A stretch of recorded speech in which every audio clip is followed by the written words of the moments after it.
বিশ্বের সবচেয়ে চৌকস গোয়েন্দা বাহিনীগুলোর তালিকায় সবার উপরের দিকে আমেরিকার গোয়েন্দারা। সারা বিশ্বে তাদের নেটওয়ার্ক রয়েছে। কার্যক্রম চলে ইউরোপ থেকে আফ্রিকা, এশিয়া থেকে অস্ট্রেলিয়া, সব মহাদেশে। সেই গোয়েন্দা বাহিনীর ডজনকে ডজন সদস্য পড়েছে হানি ট্র্যাপে।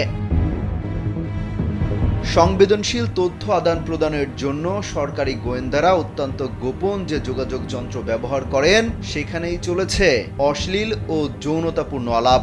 বিশ্বাসের এই গুরুতর লঙ্ঘনের কারণে শতাধিক মার্কিন গোয়েন্দাকে চাকরিচ্যুত করা হচ্ছে বলে জানিয়েছেন যুক্তরাষ্ট্রের জাতীয় গোয়েন্দা পরিচালক তুলসী গ্যাবার্ড। ফক্স নিউজকে দেয়া এক সাক্ষাৎকারে তিনি জানান, এভাবে জাতীয় নিরাপত্তা প্রশাসন যন্ত্রের ব্যবহার বিশ্বাসের গুরুতর লঙ্ঘন। গেল মঙ্গলবার প্রথম এ নিয়ে খবর প্রকাশ করে রক্ষণশীল অ্যাক্টিভিস্ট ক্রিস রুফো। একই দিন যুক্তরাষ্ট্রের জাতীয় গোয়েন্দা পরিচালকের কার্যালয়ের এক মুখপাত্র সামাজিক যোগাযোগ মাধ্যম এক্সে এক পোস্টে বলেছিলেন, ভিশনের ফুলঝুরি মেগা অফারে ফ্রিজ কিনলেই পাচ্ছেন 16 পিসের আকর্ষণীয় গিফট বক্স একদম ফ্রি। তুলসী গ্যাবার্ড সব গোয়েন্দা সংস্থায় একটি নির্দেশনা পাঠিয়েছেন। ওই নির্দেশনায় যেসব কর্মীরা অশ্লীলতা, পর্নোগ্রাফি এবং যৌনতাপূর্ণ আলাপ করেছেন তাদের শুক্রবারের মধ্যে খুঁজে বের করতে বলেছেন। প্রশাসন এসব ব্যক্তিদের সরিয়ে দেয়া অব্যাহত রাখবে বলেও ফক্স নিউজে দেয়া সাক্ষাৎকারে জানিয়েছেন তুলসী।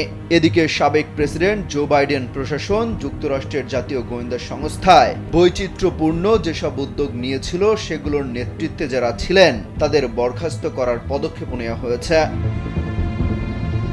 তবে এখন পর্যন্ত জাতীয় গোয়েন্দা সংস্থার কতজন কর্মী তাদের চাকরি হারাতে যাওয়ার খবর পেয়েছেন তা নিশ্চিত হওয়া যায়নি। তবে দেশটির ফেডারেল আদালত এই নির্দেশনার আইনি বৈধতা পর্যালোচনা করে দেখছেন।